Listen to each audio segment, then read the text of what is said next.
What's going on, guys? I've owed you guys this video for a long time and I'm finally getting around to it. I'm going to do a little shooting today with the poor man's DMR gun that I put together quite some time ago. I've shot it a good bit, not a lot. I mean, I've got probably 300-ish, 400-ish rounds through it. Reliability's there, but I haven't shot it for any really tight grouping other than just zeroing it. So I wanted to bring this out to you today. We're going to put a couple of different loads through it, kind of give you an idea of what you can do with a off-the-shelf 16-inch mid-length Palmetto State Armory upper with a nitrided barrel. I put a free float Midwest Industries handguard on it and a Primary Arms 1:8 variable scope on it. So nothing fancy, nothing extravagant. It's a fairly low cost build. We'll see what we can do out here with it today. You have to apologize. I have to apologize. You have to forgive me because my allergies are about to go nuts. Man. And of course, I've got the typical combination that we get down here in the Southeast where it's 8,000 degrees right now with like 150% humidity, and I am sweating to death just getting everything set up. But we've also got a bunch of dark clouds trying to move in like it might rain. So regardless, I got my little shooting hooch set up here. It'll hopefully keep me a little bit cooler with some shade from the sun and a little bit drier if the rain starts coming down, because we're going to do this regardless. Now the downside is, as you can see right now, when I got out here and got set up, it was perfectly still. There wasn't a lick of wind blowing. And about 60 seconds before I pushed record on the camera, guess what happened? The wind kicks up. So we'll have to deal with that as best we can. I don't know how that's gonna affect things, but for now, I'm gonna go ahead and take some shots at from 50 yards, just kind of see what kind of groups we get with a couple of different kind of ammo. So let me get everything set up from here and we'll get started. All right, guys, so I'm set up.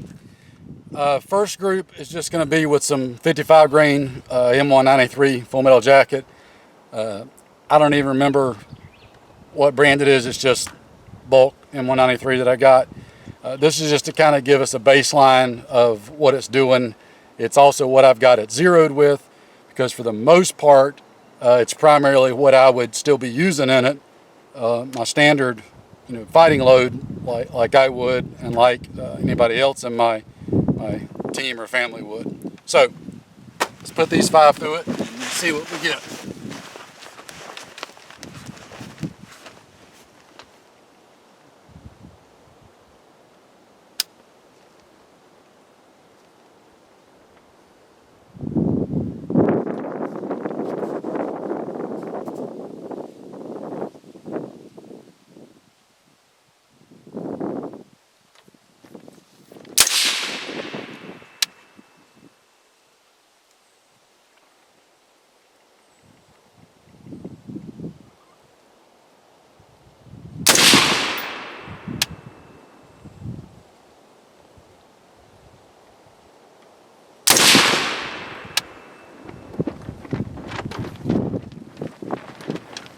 That wind a second to die down. When that sun comes out from behind the clouds, the heat mirage is intense.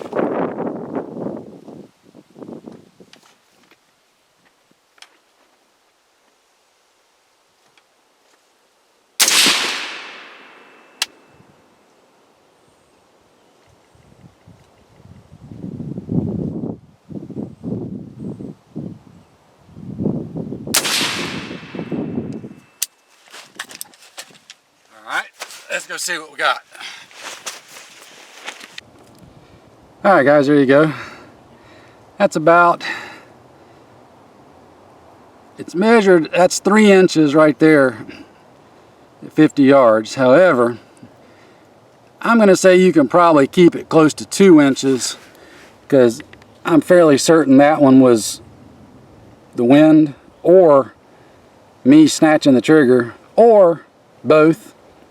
So I want to rule that one out. I want to say that's your typical group. Now again, you can see how they're stringing horizontally.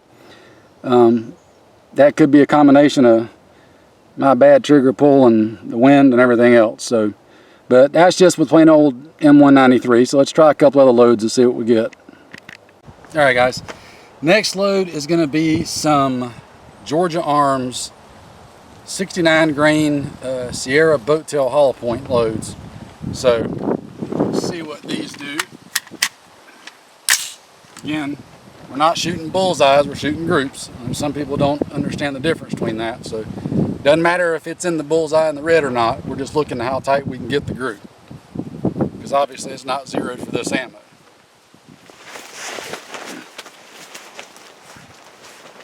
We just want to see what it's capable of with different loads.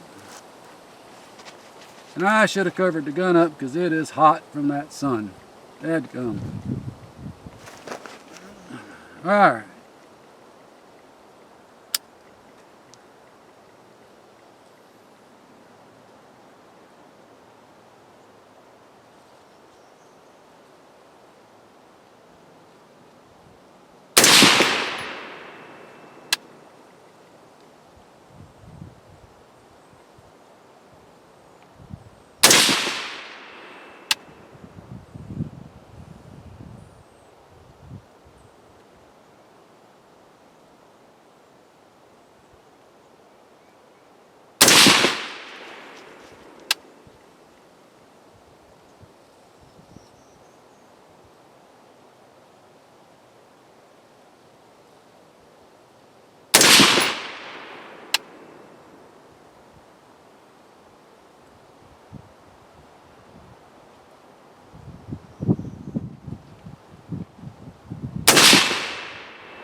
Alright, let's go take a look and see what we got.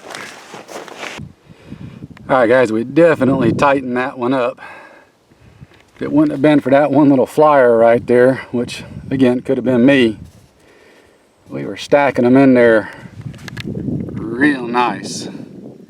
So I will definitely take that.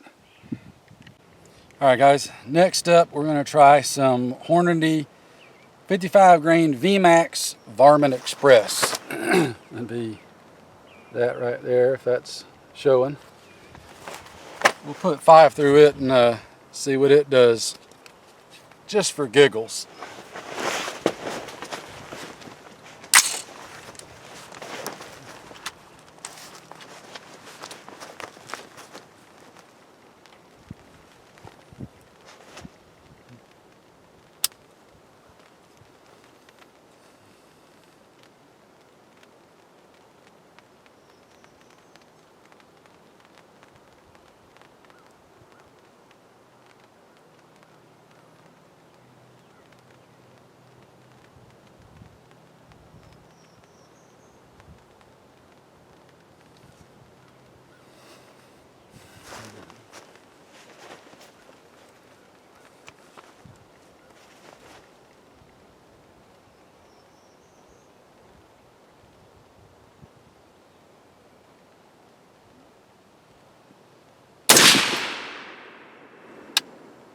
I think I jerked that one.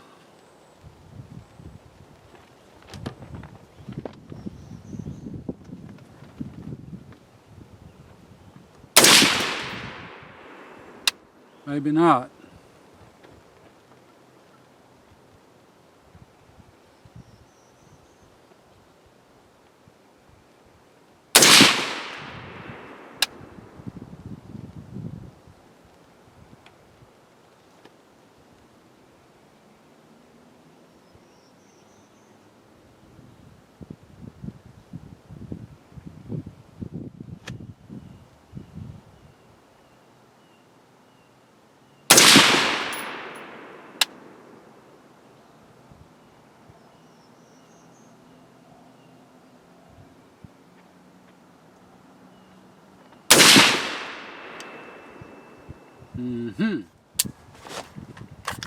Alrighty then, let's go check that out.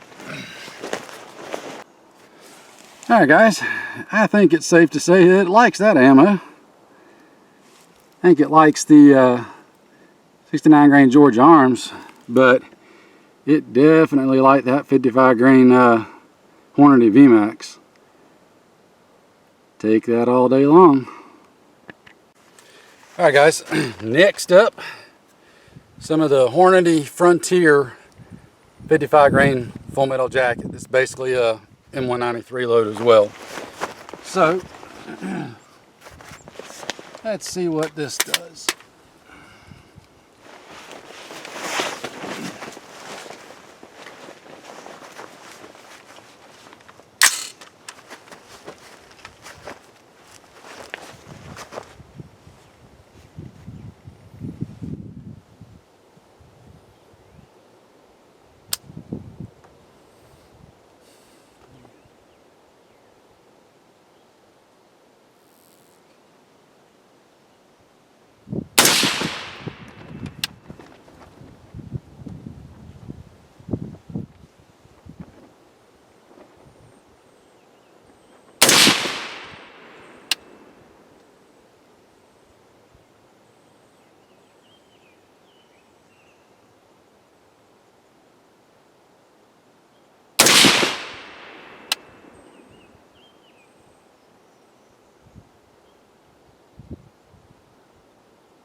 Alright, let's go take a look.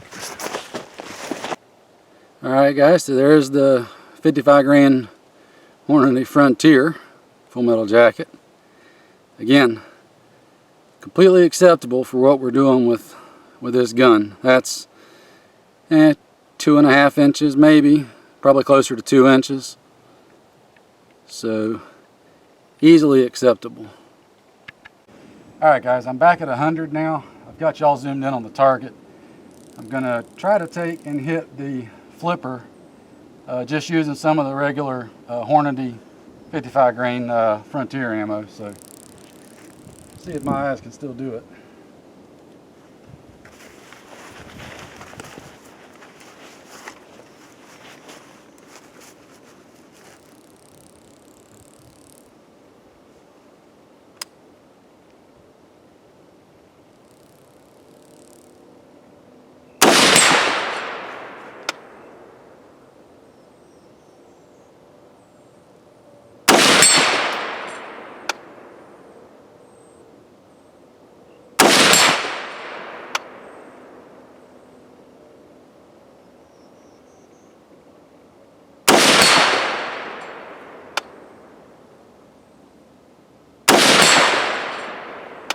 All right, that's 5 for 5. I'll take it. All right, guys.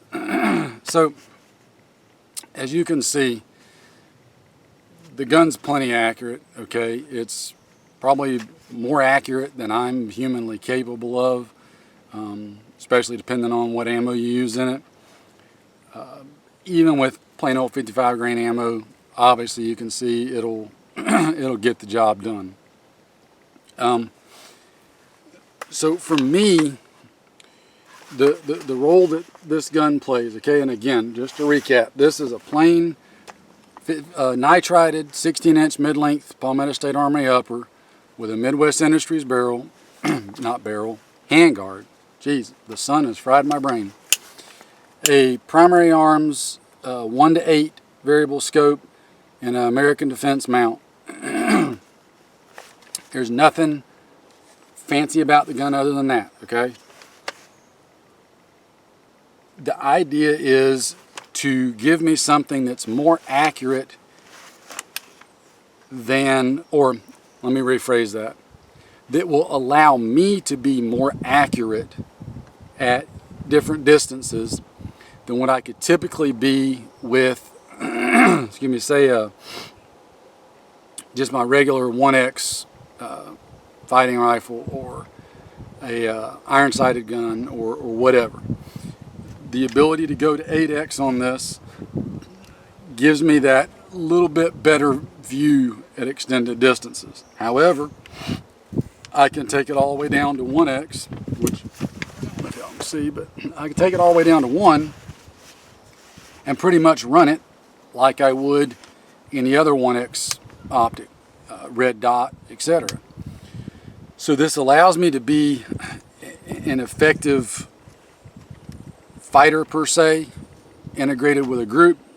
But then if you get a threat that is a little bit more concealed, barricaded behind cover a little bit better, whatever, I can crank it up to that 1X and put more accurate fire at given distances with it.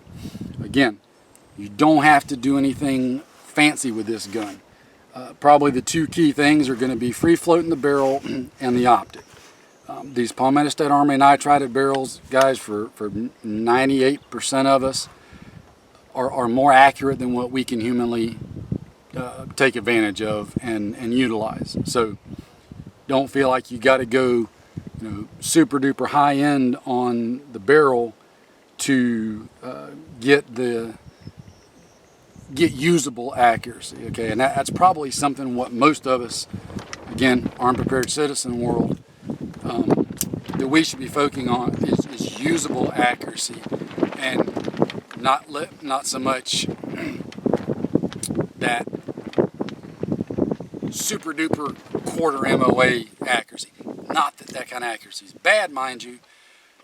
I think people spend too much time and money trying to achieve that when, for what we're doing, it's not going to make any difference, because a 4 MOA gun at 100 yards is going to kill somebody just as dead as a half MOA gun. You're going to get center mass hits, upper thoracic cavity all day long. So kind of, keep some of that stuff in context whenever you're putting your stuff together and doing it. That was my whole point with this gun. You're going to see more with this one. I got some stuff coming up that I'm going to do with it. I'm really pleased with it. Reliability has been great. I will say this, I've noticed with the Palmetto State Army nitrided barrels, because I've got about 1, 2, 3, 4, I got 5 of them now. And then that's not counting what my friends and family have got. Consistently, after around 200 to 300 yards, the accuracy on them really starts coming in. I won't say that's a break-in period, but I would just say don't put 50 rounds through it and then try to shoot it for a group and think that that's going to be your given accuracy. Give it a couple of hundred rounds and then see what it'll do. That should give you a better idea, because this one has definitely tightened up since I originally started shooting it some time ago. So anyway, enough rambling. The poor man's DMR gun. You can do it. It's simple and you ain't got to break the bank, guys. Take care. I'm going to sweat some more and I'll see you later.